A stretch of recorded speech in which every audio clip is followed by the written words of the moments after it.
You want me to fight for the honor of becoming your broodmare? Kira Ashford's voice cut through the grand hall like a blade through silk. Every wolf in the throne room froze. The silence that followed was not peaceful. It was the kind of silence that preceded storms, the kind that made even the bravest warriors take a step back. King Demon Blackthorn sat on his throne of black iron and ancient bone, his silver eyes fixed on the woman who had just done the impossible. She had refused him. Not politely. Not with excuses or apologies. She had looked at the most powerful alpha in 5 territories and said no. I did not realize, Demon said slowly, his voice carrying the dangerous edge of a predator choosing whether to pounce or play, that I was asking you to become livestock, Miss Ashford. I was under the impression I was offering you a crown. Kira stood in the center of the hall, her leather training gear still bearing the marks of the morning's combat drills. She had not even bothered to change before being summoned. Her dark hair was pulled back in a warrior's braid, and her stance was that of someone ready to fight or flee at any moment. She was not tall, not compared to the Alpha King who towered over most of his court, but something about the way she held herself made her seem larger than her physical form suggested. A crown is just a pretty cage, Kira replied, her green eyes meeting his without flinching. And I am not interested in being owned, Your Majesty. No matter how gilded the chains. The courtiers gasped. Lady Seraphine Voltaire, resplendent in a gown of deep purple silk that complemented her pale blonde hair, placed a delicate hand over her heart, as if scandalized. Her father, Lord Councillor Voltaire, looked as though he might have an apoplexy right there on the marble floor. But Demon's expression did not change. If anything, a slight smile played at the corner of his mouth, so subtle that Kira almost thought she had imagined it. Chains, he repeated, rising from his throne. He moved with the fluid grace of a born predator, each step measured and deliberate. Tell me, warrior, do you consider the bond between Alpha and Luna to be chains? Do you think so little of our ways? Kira's jaw tightened. She had known this would not be easy, but she had not expected the king himself to challenge her so directly. The conselera chefe who had raised her, Elder Marjorie, stood to the side with a face like carved stone. She had warned Kira not to refuse. She had begged her to at least show respect. But Kira had never been good at bending her neck for anyone. I think, Kira said carefully, that a woman should choose her own path, not have it chosen for her through some barbaric tournament where we are paraded like prize horses and made to fight each other for your amusement. Demon reached the bottom of the dais, now standing only a few feet from her. Up close, he was even more imposing. His dark hair fell to his shoulders, and his face was all sharp angles and hard lines. He wore black on black, simple clothing that somehow made him look more regal than any amount of gold or jewels could. But it was his eyes that held her. Silver like moonlight on water, ancient and knowing. They seemed to see straight through every defense she had ever built. And if I told you, he said softly, his voice dropping to a tone meant only for her ears, despite the dozens of wolves listening with their enhanced hearing, that this tournament is not for my amusement, but a tradition that ensures my Luna is strong enough to stand beside me, that she must be a warrior, a strategist, a leader in her own right. Would you still call it barbaric? Something twisted in Kira's chest, a feeling she could not name, warm and unsettling, like standing too close to a fire. She took a step back without meaning to, and Demon noticed. His eyes sharpened with interest. I would still say, Kira forced the words out, that strength should not have to be proven through competition, and that a woman's worth is not determined by whether a man chooses her. For a long moment, Demon said nothing. He simply looked at her, his head tilted slightly, as if she were a puzzle he was trying to solve. Then, to everyone's shock, he laughed. It was not a mocking laugh, but something genuine, something that transformed his severe face into something almost beautiful. You are either very brave or very foolish, Kira Ashford, he said, using her first name with an intimacy that made her skin prickle. I cannot decide which, but I will tell you this. You will participate in the Tournament of Moons. Not because I command it, though I could. Not because tradition demands it, though it does. But because I am curious to see if you are as fierce as they say. And because something tells me that you are running from something far more frightening than any tournament. Kira's blood ran cold. How could he know? How could he possibly see the fear that woke her in the night? The terror of what she might become if she ever let herself feel too much, want too much. I run from nothing, she said, but her voice lacked conviction. Demon smiled again, this time with something that looked almost like sympathy. Then you have nothing to fear from proving it. The tournament begins in 3 days. I expect to see you there, warrior, if only to watch you try to refuse me again. He turned and walked back to his throne, dismissing her as easily as he had summoned her. Kira stood frozen for a heartbeat, then another. Then she did what she always did when cornered. She turned on her heel and walked out of the throne room with her head held high, refusing to let anyone see how badly her hands were shaking. The training grounds were empty when Kira arrived. The moon was rising, full and heavy in the sky, and the night air carried the scent of pine and earth. She needed to move, needed to fight something, anything, to burn off the rage and confusion churning inside her. She had been an idiot to think she could refuse the Alpha King publicly and face no consequences. But what choice did she have? The moment she had received the summons 3 days ago, she had known this was coming. The Tournament of Moons happened once every generation, when an unmated Alpha King reached his prime and needed to choose a Luna. 20 of the strongest, most accomplished she-wolves from across the territories would compete in trials of combat, wisdom, and leadership. The winner would become queen. The very thought made Kira's skin crawl. Not because she thought herself unworthy. She knew she was one of the best fighters in the kingdom, trained since childhood by the royal guard. She had earned every scar on her body, every callus on her hands. But the idea of being chosen, of being claimed, of belonging to someone else even if that someone was a king, it felt like drowning. She began her forms, moving through the ancient patterns of combat that had been drilled into her since she was old enough to hold a practice sword. Strike, block, pivot, sweep. Each movement was precise, controlled, a meditation in violence. She had been found as an infant at the edge of the Blackwood Forest, wrapped in torn cloth with no indication of who her parents were or what pack she belonged to. Elder Marjorie, the head of the King's Council and the kingdom's most respected warrior trainer, had taken her in and raised her, alongside the elite guards. But Kira had always been different. While other young wolves shifted for the first time in their early teens, feeling their wolf spirits emerge and take form, Kira had felt nothing. No pull of the moon, no surge of primal power, no voice in her head guiding her. She was wolfless, an anomaly.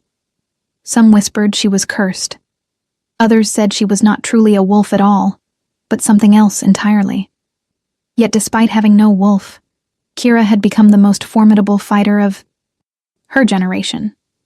What she lacked in supernatural strength and healing, she made up for with skill, speed, and an almost supernatural ability to read her opponents.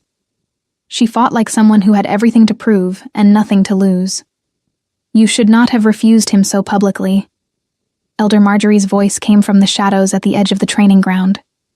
Kira did not stop moving, did not acknowledge the interruption. I will not be a prize in some contest, she said, driving her fist into Bahor, the practice dummy with enough force to make it shudder on its post. I raised you better than to be this foolish, Marjorie said, stepping into the moonlight. She was a woman in her 60s, her hair silver but her body still strong and straight. Scars crossed her face and arms, testaments to decades of battle. She had been the king's greatest warrior before age had slowed her reflexes. Now she trained the next generation. You taught me to never bow to anyone, Kira countered, finally stopping and turning to face her mentor. You taught me that strength comes from standing alone. Marjorie's expression softened, something rare and almost painful to see. I taught you to be strong so you could survive. But strength does not mean isolation, child. And pride should not be confused with courage. Kira wiped sweat from her forehead, her chest heaving. What do you want me to say? That I will prance around in some beautiful gown and fight other women for the privilege of warming the kings? Bed, that I will smile and curtsy and pretend I want a life I never asked for? I want you to consider, Marjorie said carefully, that perhaps the goddess put you in this position for a reason. You have no pack, Kira, no family beyond me, no mate bond to guide you. You are 24 years old and completely alone in this world. Would it truly be so terrible to have a place? To belong somewhere? To someone? The words hit harder than any physical blow could have, because they were true. Kira was alone. She had always been alone. Even surrounded by other warriors, other wolves, she was separate, different. The girl with no wolf, no past, no future beyond the next fight. I would rather be alone and free, Kira said quietly, than owned and comfortable. Marjorie sighed, a sound of deep weariness. The king could have punished you for your refusal. He could have had you banished or imprisoned for insubordination. Instead, he laughed. Do you know what that means? Kira did not answer. It means he is interested, truly interested, not in breaking you or controlling you, but in understanding you. Demon Blackthorn is not like other alphas, Kira. He is not cruel or petty. He is lonely. The word landed strangely. Kira had never thought of the Alpha King as lonely. He was powerful, respected, feared. He had wealth and influence beyond measure. How could such a man be lonely? That is not my problem to solve, Kira said, but even to her own ears, the words sounded hollow. Perhaps not, Marjorie agreed. But refusing to even try makes you a coward, and I did not raise a coward. She turned and walked away, leaving Kira alone with the moon and her thoughts. If you are enjoying this story, do not forget to leave a like and subscribe to the channel for more emotional stories like this one. The next 2 days passed in a blur of tension and preparation. Kira tried to continue her normal routine, training with the guards, running the forest paths, anything to avoid thinking about the tournament. But everywhere she went, people stared, some with curiosity, others with disdain. The she-wolf who had refused the king had become the subject of every conversation in the castle.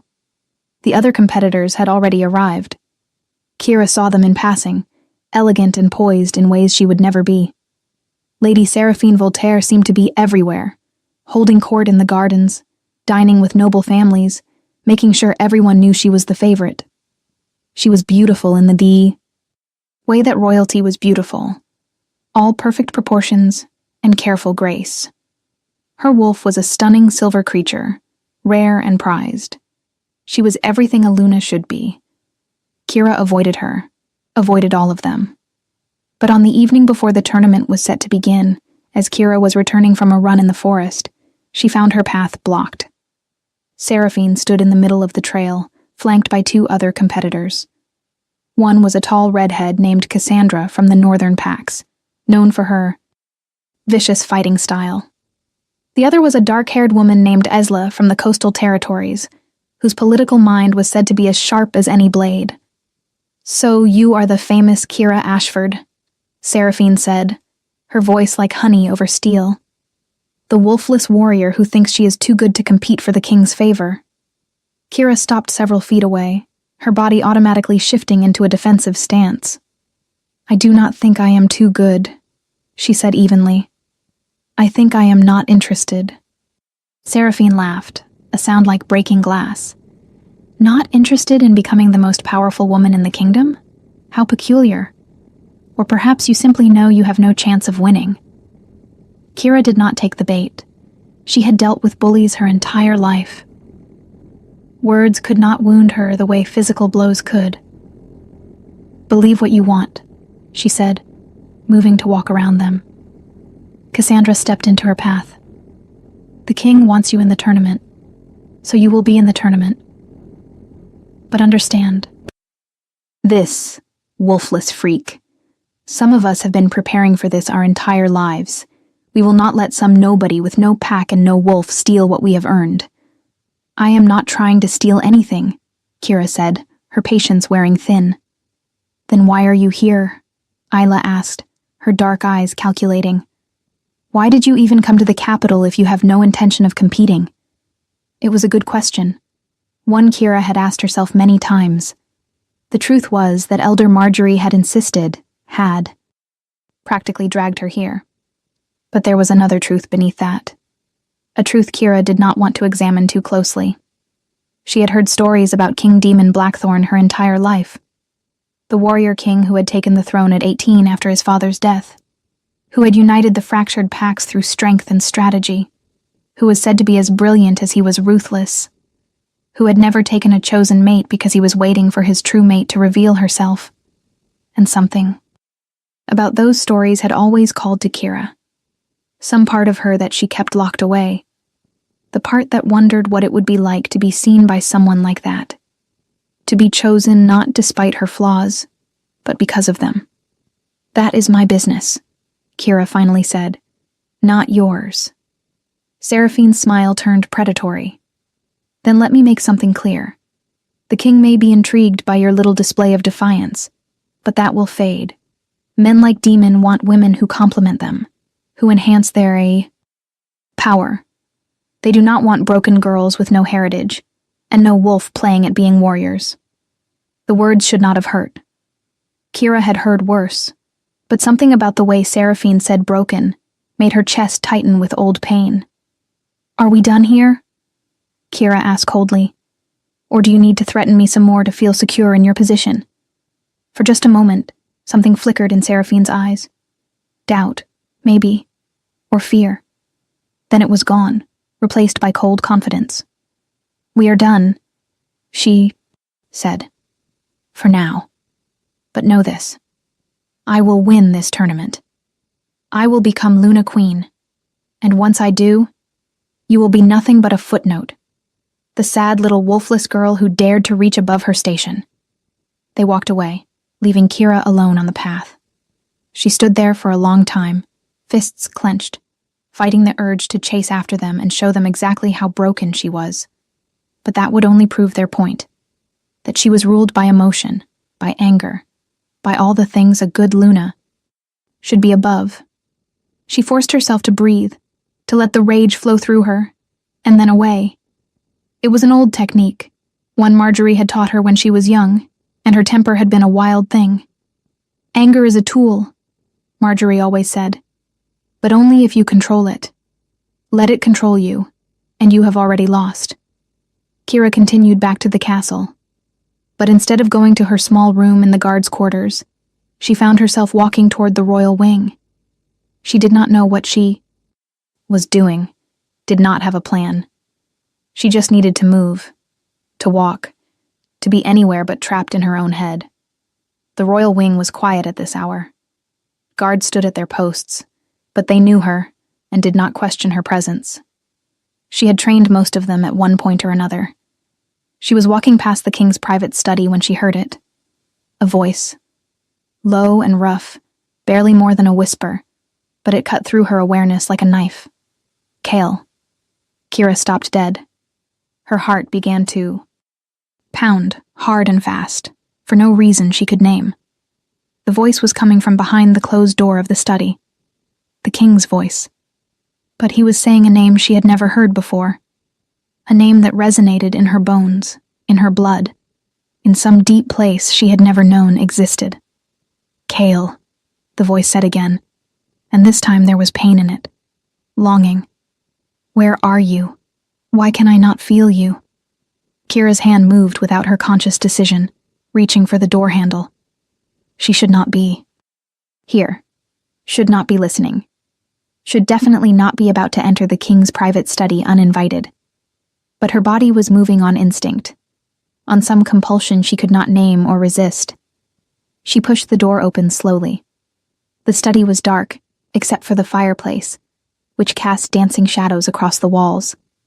King Demon stood at the window, his back to her, silhouetted against the night sky. He had removed his formal jacket and stood in just a simple black shirt, his hair loose around his shoulders. He looked less like a king and more like just a man. A tired, lonely man. I ordered no interruptions, he said without turning around. His voice was flat, exhausted. I know, Kira said. I am sorry. I should not be here. He turned then, surprise flickering across his face when he saw her. For a moment, neither of them spoke. The firelight played across his features, softening the hard lines, making him look younger, more vulnerable. Kira, he said, and the way he spoke her name made something in her chest flutter and break at the same time. I did not expect to see you until tomorrow. I did not expect to come here, she admitted. I was walking and I heard you speak a name. His entire body went rigid. What name? He asked the question too quickly, too intensely, and Kira knew she had stumbled onto something important, something dangerous. Kyle, she said, and watched as his eyes widened. You said Kyle. For a long moment, Demon just stared at her. Then slowly, carefully, as if approaching a wild animal, he took a step toward her. How do you know that name? His voice was barely more than a whisper. I do not, Kira said honestly. I just heard you say it. No one knows that name, Demon said, taking another step closer. No one. It is the name of my wolf. The name of my spirit. It is not something that can be heard by anyone except... He stopped, his face going pale.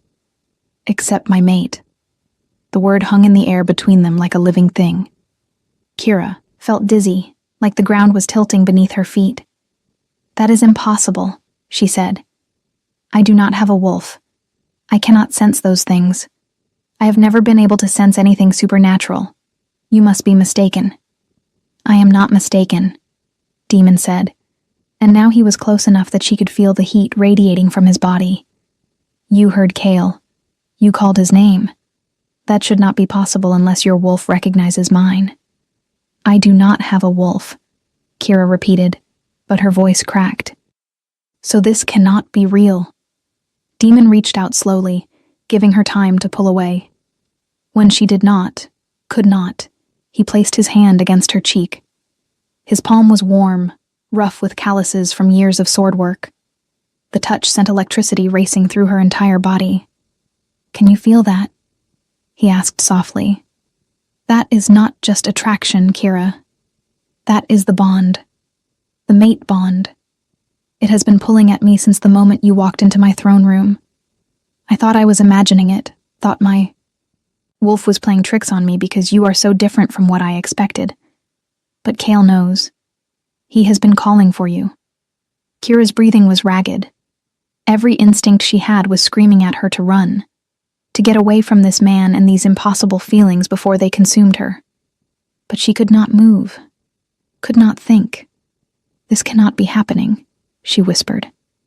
I spent years believing my mate was out there somewhere, waiting, Demon said, his silver eyes searching her face.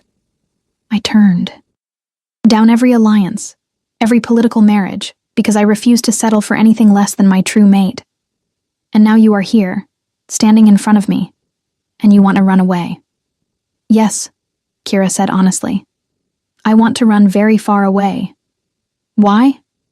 The question was simple, but the answer was not. How could she explain the fear that had lived in her chest for as long as she could remember? The certainty that if she let herself want something, need something, it would be taken away? That she was fundamentally broken in some way that made her unworthy of the kind of connection other wolves took for granted. Because I do not know how to be what you need, she finally said. I am not soft or political or graceful. I do not know how to be a Luna. I barely know how to be a wolf. And I have spent my entire life learning to stand alone, because that was the only way to survive. I do not know how to let someone in.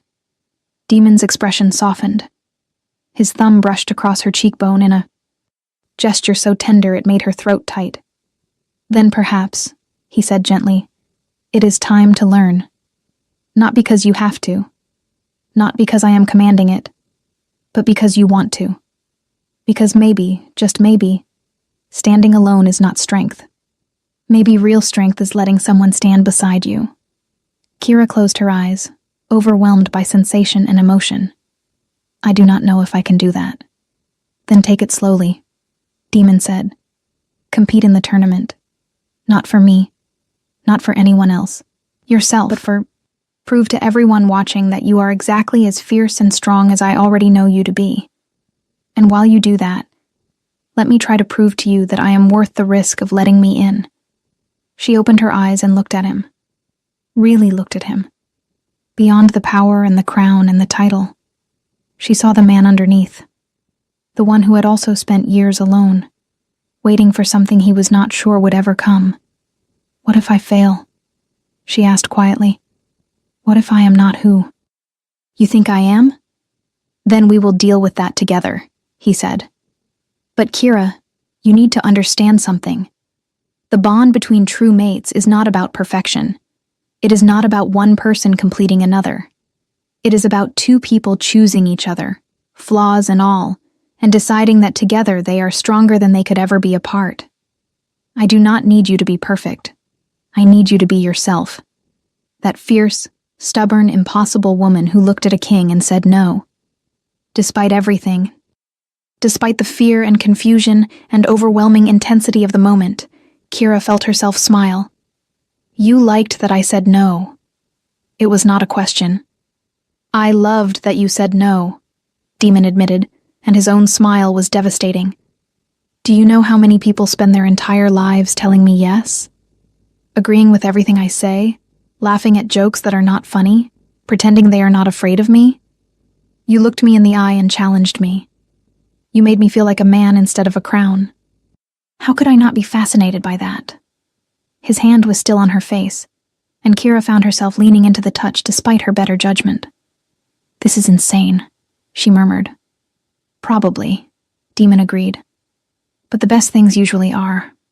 For a moment, they just stood there, close enough that Kira could count his eyelashes, could see the flecks of darker gray in his silver eyes. Close enough that if either of them leaned forward just a little, their lips would meet. The temptation was almost unbearable. But Kira was not ready for that. Not yet. She needed time to think, to process, to figure out what this meant, and whether she could truly let herself believe it.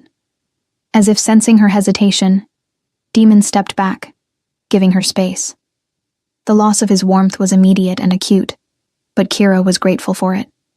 The tournament begins at dawn, he said, his voice returning to something more formal, more controlled. I expect to see you there, warrior. And I expect you to fight with everything you have. Not for me, for yourself.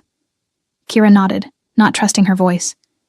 She turned to leave, but before she reached the door, Demon called out to her. Kira? She looked back. Thank you, he said softly, for hearing me, for seeing me. Even if you are not ready to accept what that means yet. She did not know what to say to that, so she just nodded again and left, her heart pounding and her mind spinning. What do you think will happen next? Leave your predictions in the comments. Below. The Tournament of Moons began at dawn, as tradition dictated. The entire capital had turned out to watch, filling the massive arena that had been built generations ago for exactly this purpose. 20 women stood in a line on the white sand, each dressed in their pack's colors, each representing the best their territory had to offer. Kira stood at the far end, wearing simple black leather, her hair braided tightly against her skull. She had not slept. Every time she closed her eyes, she felt Demon's hand on her face, heard his voice saying her name. The mate bond. It was impossible. It had to be impossible. But some part of her, the part she had spent years ignoring, knew it was true. Had known from the moment she walked into that throne room and their eyes met. Had felt it in every cell of her body even as her mind rejected it. King Damon sat on a raised platform overlooking the arena, dressed in full royal regalia. The crown on his head was ancient, forged from metal taken from the heart of the first sacred mountain. He looked every inch the king, powerful and remote. But when his eyes found Kira in the line of competitors, something in his expression softened, It was barely noticeable, gone in a flash, but Kira felt it like a physical touch. "Welcome," Demon's voice rang out across the arena, amplified by the acoustics. "To the Tournament of Moons. For generations, this competition has determined who will stand beside the Alpha King as Luna Queen. The trials. Ahead will test not only your strength, but your wisdom, your courage, and your heart. May the goddess guide you all." The crowd roared. Kira tried to focus on the opening ceremony, on the explanations of the various trials they would face over the next week. But her attention kept drifting back to Demon. She could feel him watching her, could sense his focus like a weight on her skin. The first trial was announced. Single combat, each competitor paired against another in a test of fighting. Skill. The matchups were random, drawn from a ceremonial bowl by the High Priestess. Kira's name was called third. Her opponent was Cassandra, the vicious northern pack warrior who had confronted her on the trail. Cassandra smiled as she stepped into the ring, all sharp teeth and confidence. She was taller than Kira by half a foot, heavily muscled, and her wolf was known for its brutal strength. "I'm going to enjoy this," Cassandra said as they circled each other. Putting the wolfless, pretender in her place. Kira did not respond. She was already analyzing, already planning. Cassandra would rely on power, on overwhelming force. She would try to end the fight quickly, before Kira's superior technique could make a difference. The bell rang. Cassandra lunged forward with a roar, her fist aimed at Kira's head with enough force to shatter bone. Kira ducked under the blow and pivoted, using Cassandra's momentum against her. She swept the larger woman's legs out from under her, sending her crashing to the sand. The crowd gasped.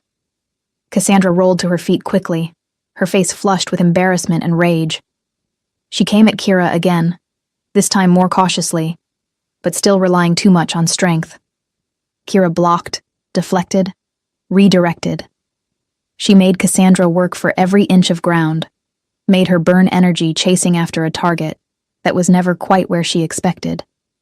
It was a strategy Kira had perfected over years of fighting opponents who were bigger, stronger, and faster. What she lacked in raw power, she made up for in precision. 3 minutes into the fight, Cassandra was breathing hard, her movements slowing. Kira was barely winded. She could see the exact moment Cassandra realized she was going to lose, could see the desperation enter her eyes. Cassandra tried one last desperate rush, putting everything she had into a combination of strikes meant to overwhelm Kira's defenses. But Kira had been waiting for exactly this. She stepped inside Cassandra's guard, too close for the larger woman's powerful swings to be effective, and delivered 3 quick strikes. Solar plexus, kidney, pressure point at the base of the neck. Cassandra dropped like a stone, gasping for air. Kira stood over her, not even breathing hard. "Yield," she said quietly. For a moment, she thought Cassandra might refuse, might try to continue fighting even though she was clearly beaten. But then the northern warrior tapped the sand 3 times, the signal of surrender. The crowd erupted, some in celebration, others in shock. The wolfless warrior had just defeated one of the tournament favorites in under 5 minutes. Kira looked up at the royal platform and found Demon watching her with an expression of pure pride. He was not even trying to hide it. His eyes glowed with silver fire, and his smile was fierce and genuine. In that moment, Kira felt something shift inside her. Some wall she had spent years building began to crack. Because that look, that pure acceptance and admiration, was something she had never experienced before. Elder Marjorie had always been proud of her, but it was the measured pride of a teacher for a student. This was different. This was someone seeing her completely, seeing both her strength and her vulnerability, and being proud of all of it. Kira quickly looked away before she could think too hard about what that meant. The rest of the first day's trials passed in a blur. Kira won her second match as well, this one against a skilled diplomat from the Eastern Territories who relied too much on defensive tactics. By the time the sun began to set, Kira had advanced further than most people had expected. So had Lady Seraphine, who fought with the cold efficiency of someone who had been trained for combat her entire life. That evening, as competitors gathered for the mandatory feast in the Great Hall, Kira found herself cornered by several women who wanted to discuss strategy, form alliances, or simply understand how a wolfless fighter had managed to defeat two strong opponents. Kira answered politely but kept her distance. She had no interest in playing politics, but she could not avoid everyone. "You fight well," a voice said from behind her. Kira turned to find Lady Seraphine, looking flawless in a gown of deep blue silk, holding a glass of wine. "Thank you," Kira said carefully. "You do as well." "I have been trained by the best instructors gold can buy," Seraphine said, taking a sip of her wine. I understand, were raised by Elder Marjorie. She has a reputation for being quite harsh." "She taught me to survive," Kira said. "That is all I needed." Seraphine studied her with those cold, calculating eyes. "Do you really think you can win this tournament?" The question was direct, almost aggressive. "I have not thought about winning," Kira said honestly. "I am taking it one trial at a time." "Liar," Seraphine said softly. "Everyone here wants to win. Everyone here wants that crown. You are just pretending you are above it all, because you think it makes you more appealing, more mysterious." Kira felt anger spark in her chest, but she kept her voice level. "Believe what you want. I am not here to convince you of anything. You are here because the king wants you here," Seraphine said. And now there was real venom in her voice. "Because he is fascinated by your little act of defiance. But fascination fades. And when it does, you will be revealed for what you truly are. A nobody with no pack, no heritage, no wolf. A mistake that should never have been allowed to compete in the first place." Before Kira could respond, a presence appeared beside them. Alpha King Demon, looking impossibly regal in formal black and silver, placed himself between Kira and Seraphine with the subtle menace of a predator protecting what was his. "Lady Seraphine," he said, his voice pleasant, but his eyes hard. "I trust you are not harassing one of your fellow competitors." Seraphine's face went pale, then flushed with embarrassment. "Of course not, Your Majesty. We were simply discussing the day's trials." "Of course," Demon said, clearly not believing a word. "Then you will not mind if I borrow Miss Ashford for a moment. There are matters I need to discuss with her." He offered his arm to Kira. She hesitated for only a moment before taking it, feeling the solid strength of him beneath the expensive fabric. Together, they walked away from Seraphine, whose expression promised future. Retribution. If you want to see how this story ends, make sure you are subscribed with notifications on. Demon led Kira through the crowded hall and out onto a balcony that overlooked the city. The night air was cool and sweet, filled with the scent of night-blooming flowers from the gardens below. For a moment, neither of them spoke. Kira was intensely aware of his arm still linked with hers, of the way her body seemed to lean toward his without her permission. "You do not have to defend me," she finally said. "I can handle people like Seraphine." "I know you can," Demon said. "But I wanted to. She had no right to speak to you that way." "She sees me as a threat," Kira said. "To her plans. To her future. Can you blame her?" Demon turned to face her, and in the moonlight, his eyes glowed with that otherworldly silver light. "I can blame her for being cruel, for not recognizing that strength comes in many forms. You have spent your entire life fighting with no wolf, no pack backing. Nothing but your own skill and determination. That makes you stronger than any of them can imagine." Kira looked away, uncomfortable with the praise. "You do not know me well enough to say that." "Do I not?" Demon asked softly. He reached up and gently turned her face back toward his. "I know that you are terrified of being seen, of being known. I know that you have convinced yourself that you are better off alone because it is safer than risking rejection. I know that you heard my wolf's name last night, and it scared you more than any physical threat could, because it means you cannot hide anymore. Not from me, not from what we are to each other. Kira's heart was racing so fast she was sure he could hear it. You are very sure of yourself, Your Majesty. I am very sure of us, he corrected, and you can call me Demon, at least when we are alone like this.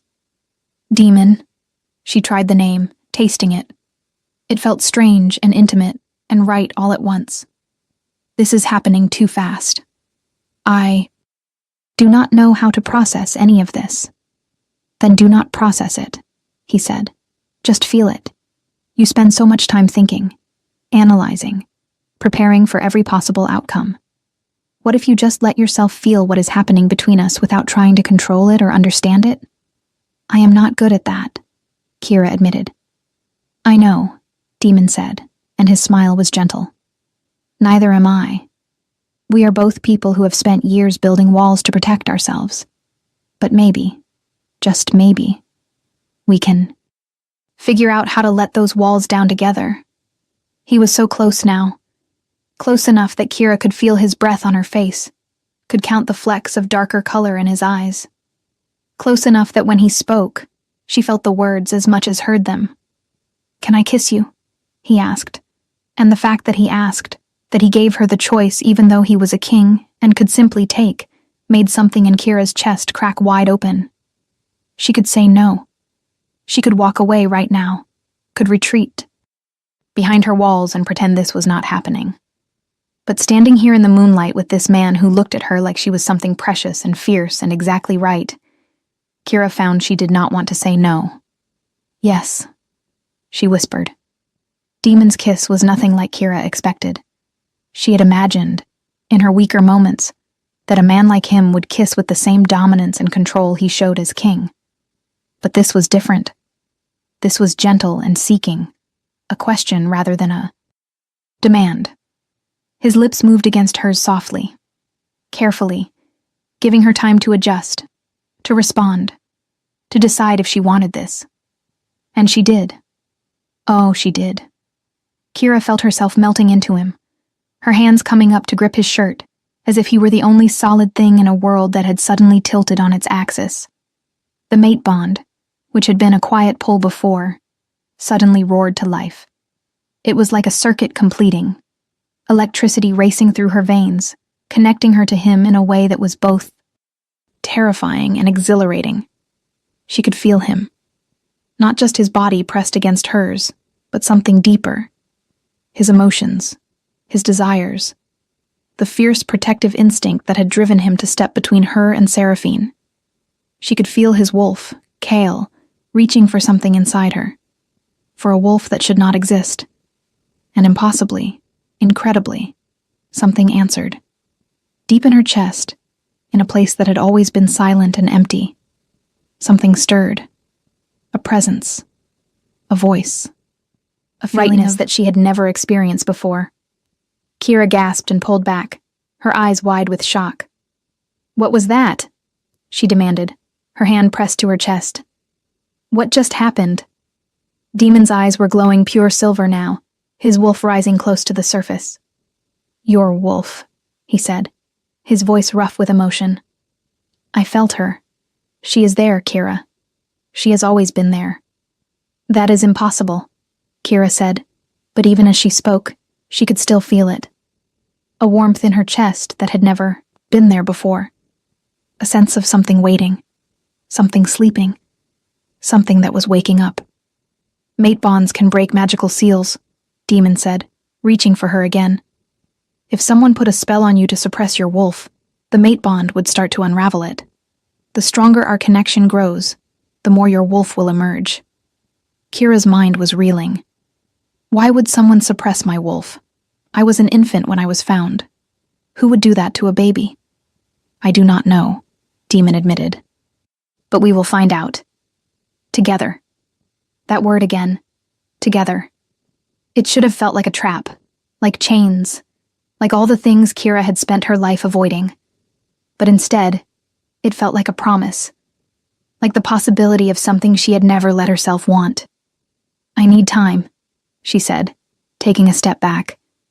This is too much, too fast. I need to think. Demon nodded, and she could see the effort it took him not to reach for her again. Take the time you need. But Kira, know that I am not going, and neither is what we have started here. Kira turned and fled, her heart pounding and her mind spinning. Behind her she could feel Demon watching, could sense his presence like a brand on her skin. But more than that, she could feel the thing inside her chest, the warmth that should not exist, growing stronger with every beat of her heart. For the first time in her life, Kira was not alone inside her own body, and she did not know whether to be terrified or grateful. The next 3 days of the tournament blurred together in a haze of combat, strategy trials, and political challenges. Kira advanced through each stage, sometimes easily, sometimes by the narrowest of margins. But she advanced. With each trial, she could feel changes happening inside her. The warmth in her chest was growing, becoming more distinct. Sometimes she thought she heard a voice, feminine and fierce, speaking words she could not quite make out. At night, she dreamed of running through forests on 4 legs instead of 2, of hunting under the moon, of howling with a voice that belonged to a creature she had never been. The dreams should have frightened her. Instead, they felt like coming home. But Kira kept her distance from Demon. She saw him at the trials, felt his eyes on her constantly, but she did not seek him out, did not give him the opportunity to kiss her again, to touch her again, to make her feel things she was not ready to feel. Elder Marjorie noticed the change. Something is different about you, she said one evening, as Kira prepared for the next day's trial. You move differently, fight differently. There is something in your eyes that was never there before. Kira did not know how to explain it. I think my wolf is waking up, she finally said. Marjorie dropped the piece of armor she had been holding. What? The king thinks someone suppressed my wolf when I was a baby, put a magical seal on it, and the mate bond is breaking that seal. Kira waited for Marjorie to tell her she was being ridiculous, that such things were not possible.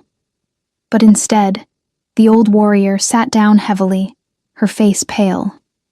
I always wondered, Marjorie said quietly. When I found you at the edge of the Blackwood, you were wrapped in cloth marked with ancient symbols. I did not recognize them at the time, thought they were just decorative. But there was something about you, even as an infant, something that felt suppressed, hidden. You never told me that, Kira said accusingly. I did not want to fill your head with mysteries that might never be solved, Marjorie said. You had enough to deal with, being wolfless in a world of wolves. I thought it was kinder to let you focus on what you could control. And now?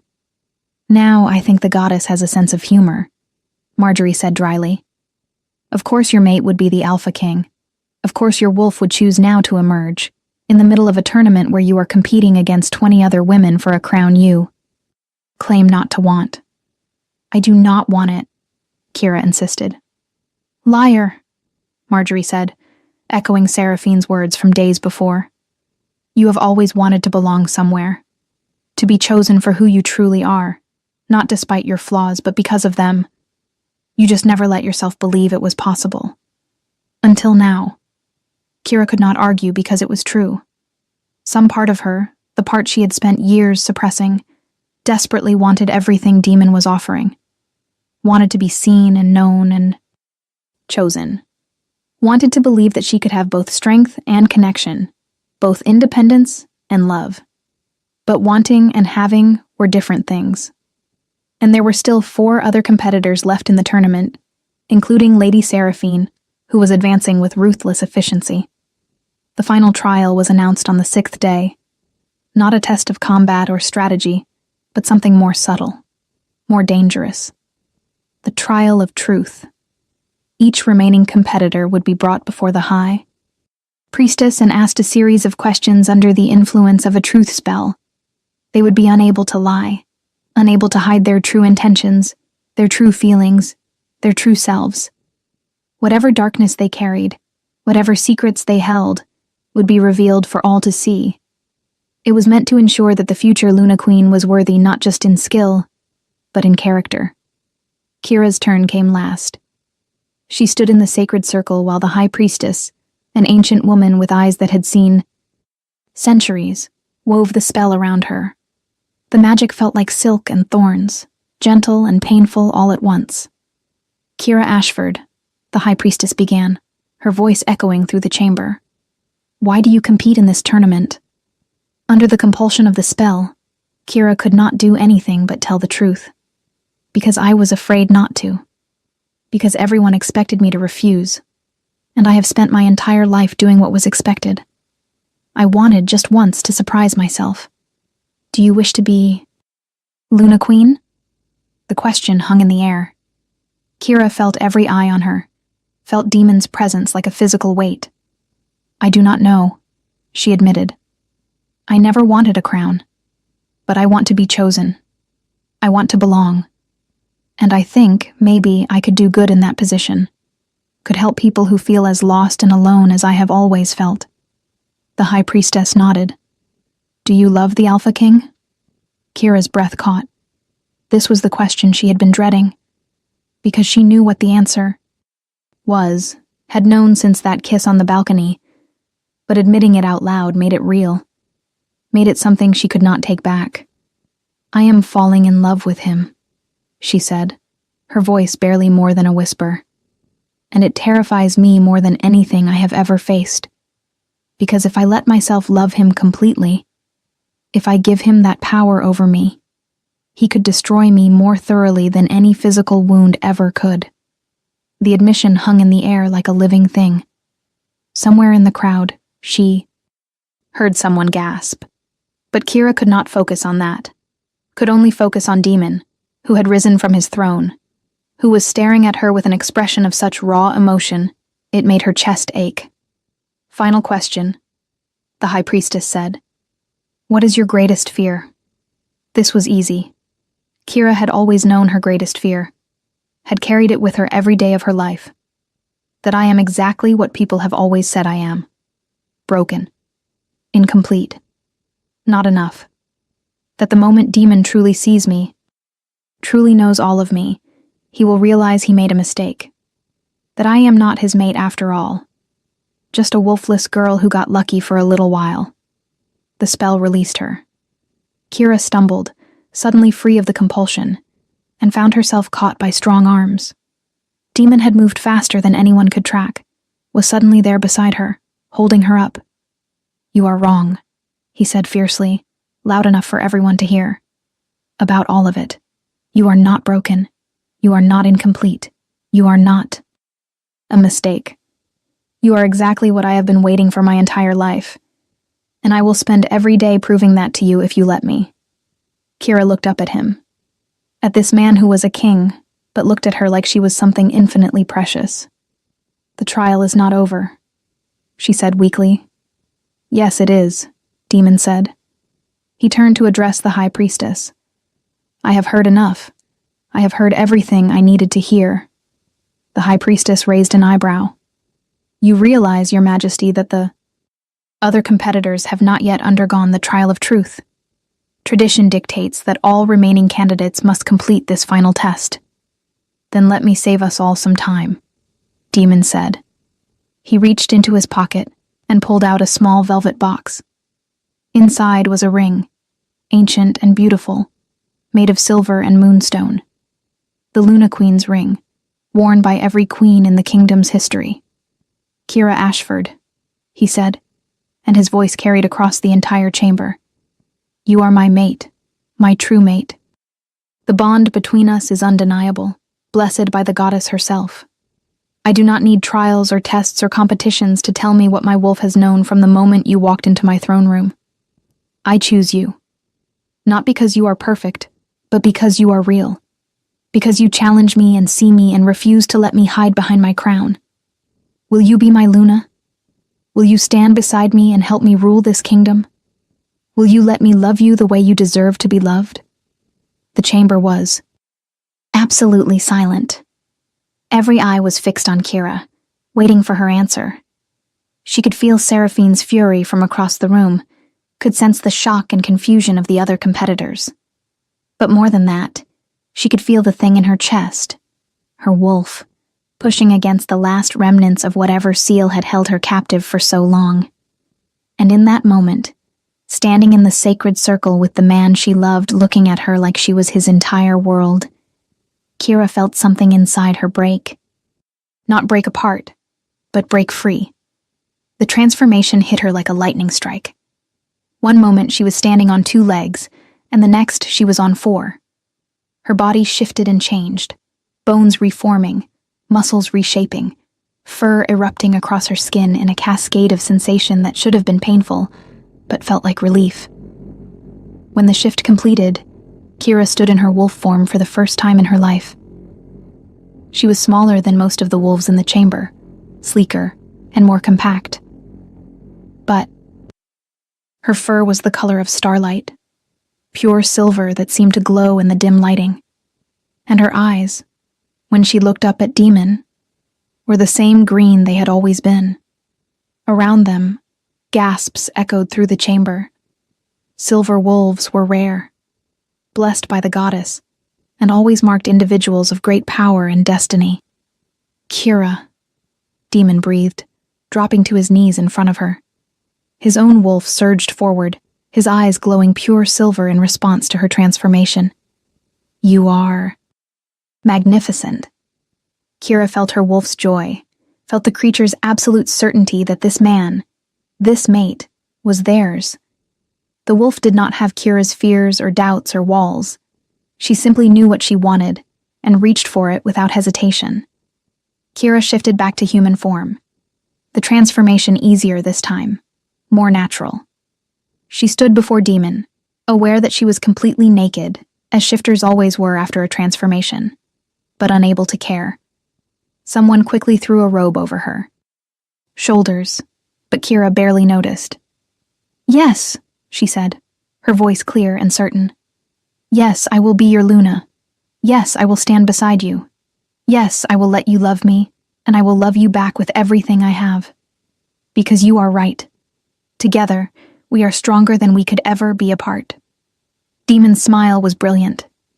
He slid the ring onto her finger, and the moment the metal touched her skin, Kira felt the mate bond snap fully into place. It was like a door opening, like a missing piece, clicking into position. Suddenly, she could feel everything he felt. His joy, his relief, his fierce protective love, his pride in her strength. And he could feel her too. Could feel the fear she was still working to overcome, the love she was learning to express, the determination to be worthy of what he had given her. He pulled her into his arms and kissed her in front of everyone. And this time, Kira did not hesitate. She kissed him back with all the passion and emotion she had been holding inside for so long. When they finally broke apart, the entire chamber erupted in cheers. Well, almost the entire chamber. Lady Seraphine stood frozen, her face a mask of fury and humiliation. But even as Kira met her eyes, she felt no triumph, only pity. Because Seraphine had never understood that the tournament was never about fighting the other competitors. It was about fighting yourself, about facing your fears and insecurities, and choosing to be vulnerable anyway. That evening, after the formal ceremonies and celebrations had ended, Demon led Kira to his private chambers. They had not been alone since the night of the kiss, and Kira could feel the anticipation building between them like a physical thing. Are you nervous? Demon asked as he closed the door behind them. Terrified, Kira admitted, but also excited, also ready. He crossed to her slowly, giving her time to change her mind, to ask for more time. But Kira did not move away. She had spent her entire life running. From connection, from vulnerability, from the risk of letting someone in. Tonight, she was choosing to stay. I need you to know something, Demon said, cupping her face in his hands. I do not expect you to be anything other than what you are. I do not need you to suddenly become graceful or political or any of the things people think a Luna should be. I need you to be fierce and honest and completely yourself. That is what I fell in love with. That is what I will always love. I am still learning how to do this, Kira said. How to be open, How to trust. I will probably mess it up sometimes. Then we will mess it up together, Demon said. And we will figure it out together. That is what mates do. He kissed her again, and this time, there was nothing hesitant about it. This was claiming and being claimed. Two people choosing each other with absolute certainty. The mate bond sang between them, connecting them in ways that went beyond physical touch. Kira could feel his wolf, Kale, twining with her own newly awakened wolf in a dance as old as time itself. Later, lying in Demon's arms with moonlight streaming through the windows, Kira felt something she had never experienced before. Peace. What are you thinking? Demon asked, his fingers tracing lazy patterns on her shoulder.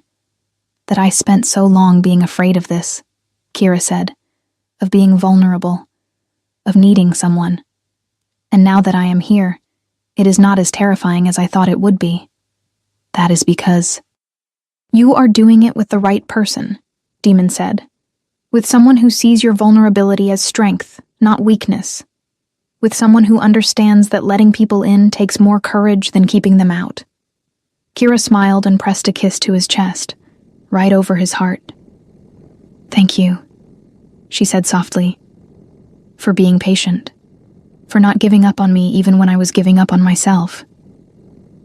Thank you for taking the risk, Demon replied, for trusting me with your heart. I promise I will guard it as fiercely as I guard this kingdom.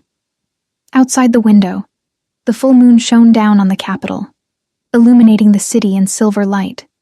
And somewhere in the distance, wolves howled in celebration of their new Luna Queen. The Luna Queen who had been lost and was now found. Who had been broken and was now whole, who had refused a king and then chosen to stand beside him as an equal.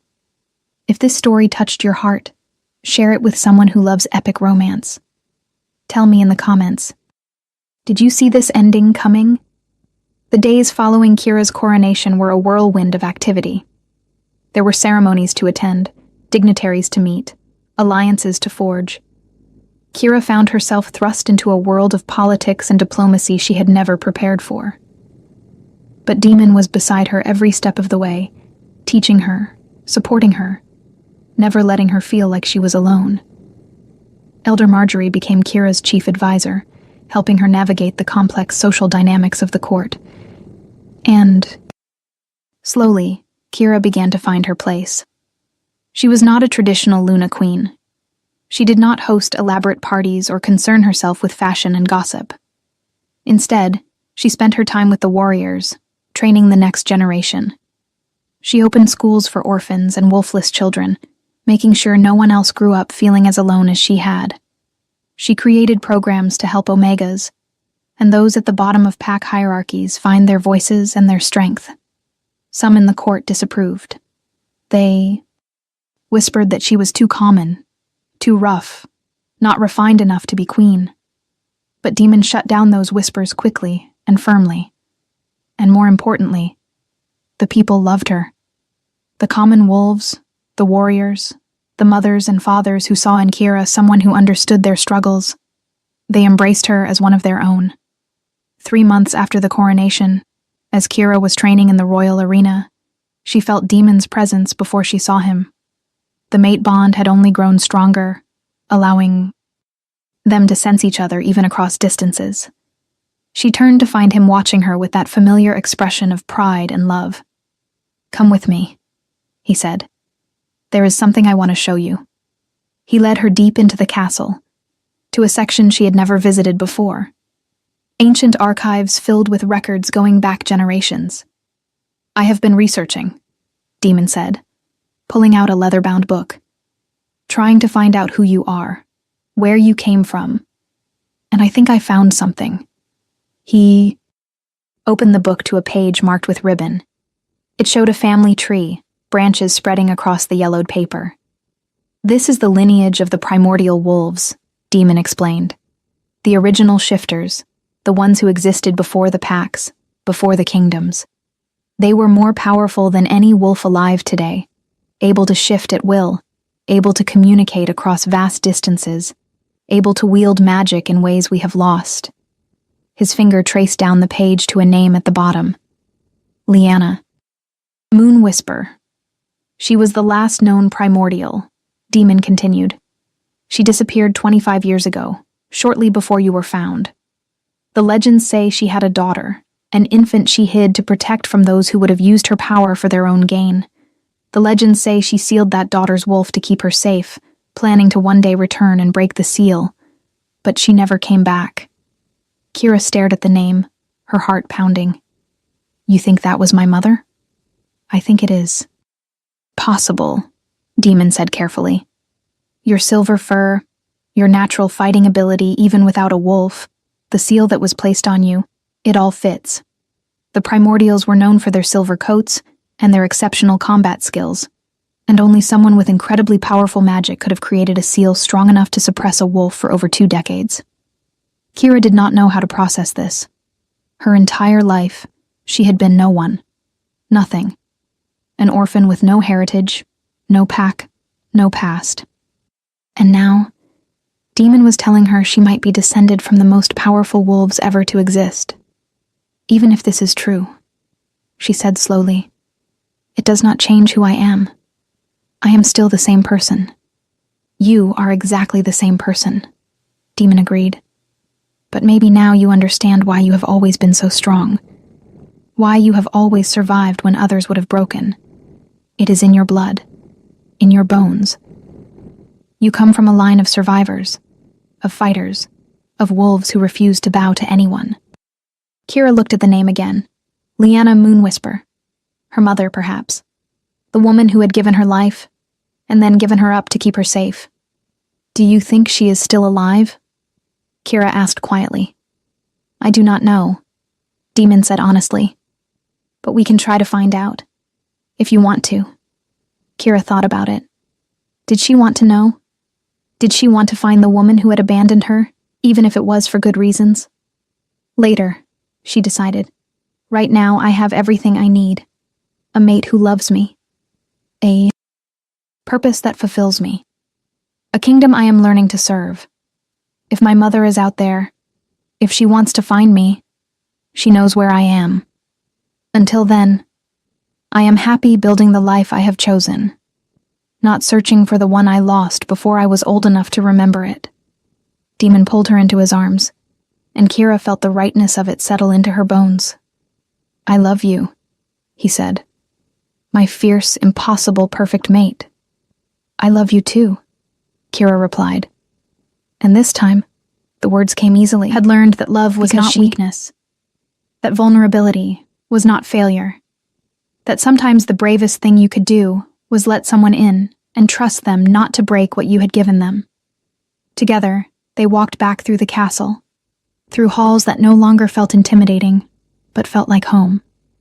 And as they passed, the wolves they encountered bowed not just to their king, but to their queen. The Luna Queen who had refused a crown until she understood that accepting it was not about submission, but about claiming her own power. The Luna Queen who had been lost and was now found, who had been broken and was now whole, who had stood alone and now stood beside the one person who saw her completely and loved her anyway. And in the weeks and months that followed, as Kira grew into her role and Demon continued to rule with wisdom and strength, something beautiful began to happen. The kingdom, which had been fractured and divided for so long, began to heal, because they had a Luna, queen who understood what it meant to be broken, who knew what it took to rebuild yourself piece by piece, who refused to let anyone feel as alone as she had once felt. And they had an Alpha King who loved his mate not despite her flaws, but because of them, who showed his people that true strength lay not in dominance, but in partnership, not in control, but in trust. Together, they were everything the kingdom needed. And together, they were finally, perfectly, home.